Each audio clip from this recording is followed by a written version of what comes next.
Welcome to the Northwest Ductless Heat Pump Project's video titled Basic Concepts Used in Calculating Heating and Cooling Requirements. We hope you will stay tuned until the end, where you will be shown links to additional resources and videos to continue your learning.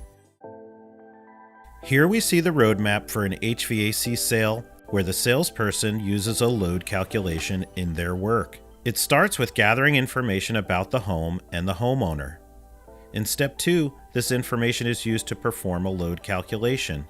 And in step 3, the salesperson uses the load calculation to select equipment.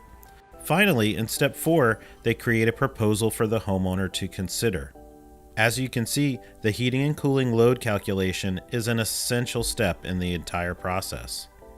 The primary goal of this presentation is to introduce you to the factors involved in heating and cooling load calculation. While we don't teach you how to use a specific software, the information in this presentation will be essential when you perform any kind of load calculation in the future. The first key concept to learn is the building envelope. The building envelope is made of surfaces like walls, ceilings, floors, foundations, windows, and doors. These surfaces form the building envelope when they separate the indoor or conditioned space from the outdoors or unconditioned space. Let's cover the next key concept, which involves heat loss and heat gain through the building envelope. Heat is lost through the building envelope in the winter. Heat is gained through the building envelope in the summer. We use heating equipment to replace the heat lost through the building envelope in the winter. Conversely, in the summer, air conditioning is used to remove the heat gained through the building envelope. Of course, HVAC equipment must be properly sized in order to do this work. It is possible to calculate the heat loss and heat gain through the building envelope, but many material factors are taken into account. This includes materials like insulation, air sealing, windows, and doors. Let's move on from key concepts and into some basic concepts. The first is, different construction materials pass heat through at different rates.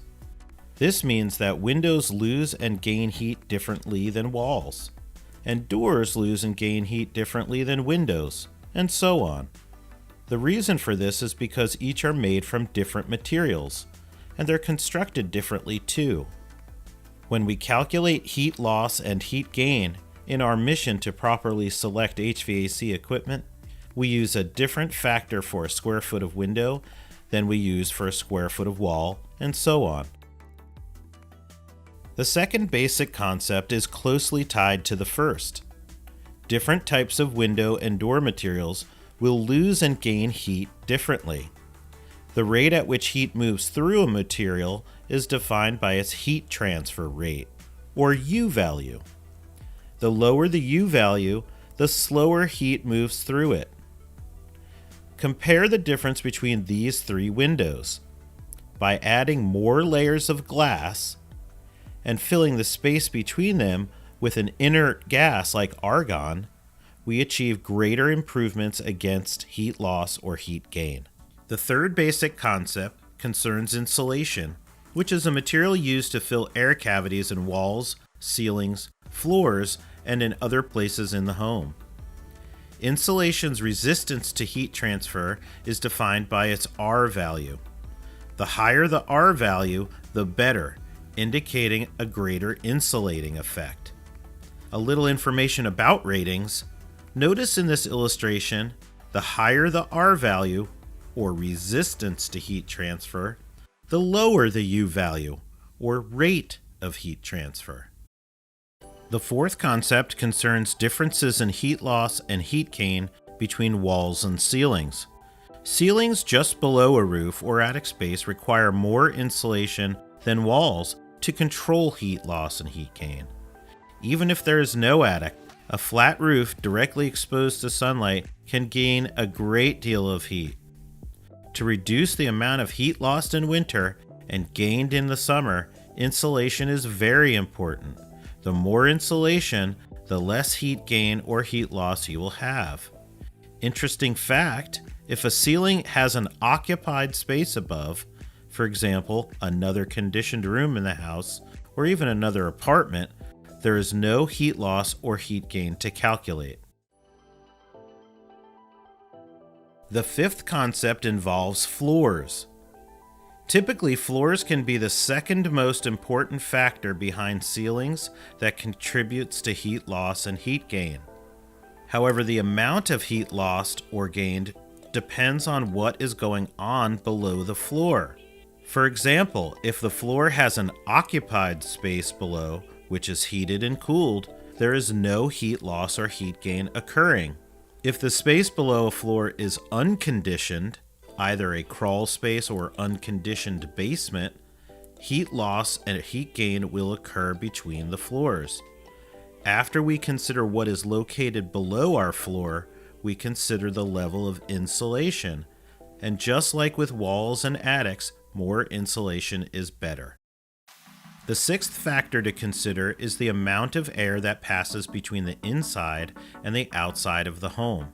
We call air that leaves the home leakage, while air entering the home is called infiltration.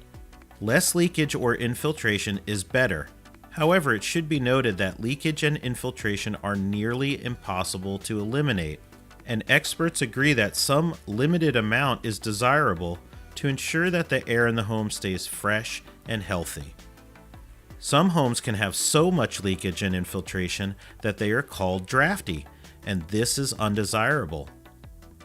Air leakage and infiltration are prevented by caulking and air sealing seams and gaps in the home with caulking or other weatherizing material.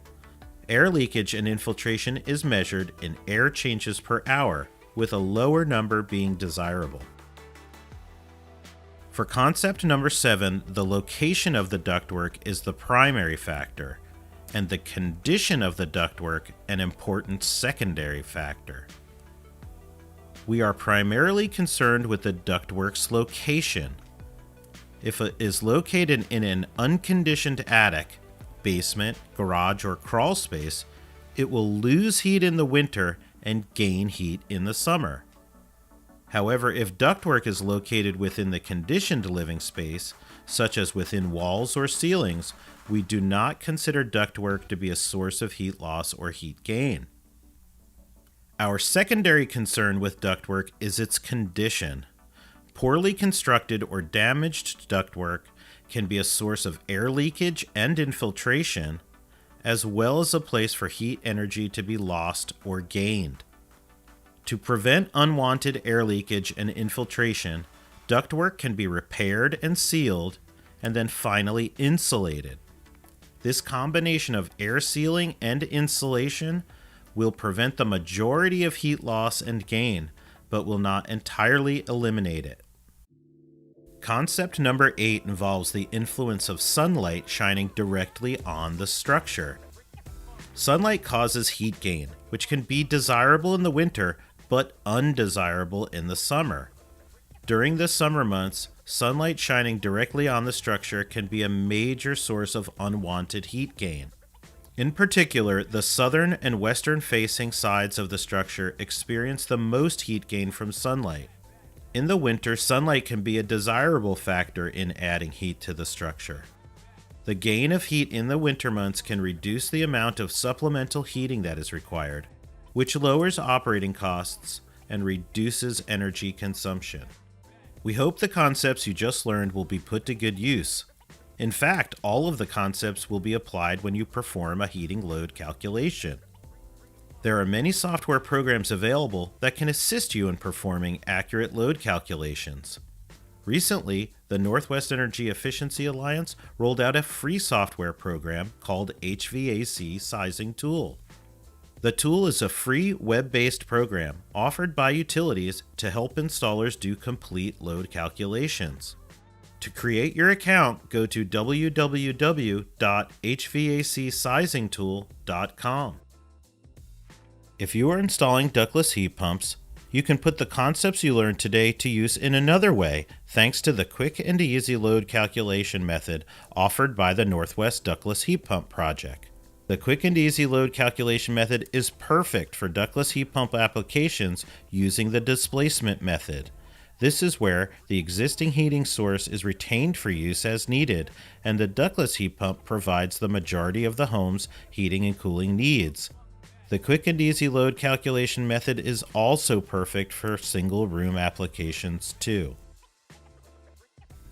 To learn how to use the quick and easy load calculation method for displacement applications, check out the video dedicated to the method.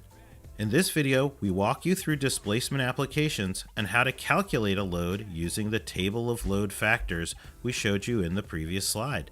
We hope you check it out. We hope this presentation has given you a strong foundation for making load calculations. For more great contractor resources, visit goingductless.com or hvacsizingtool.com. Thank you for watching.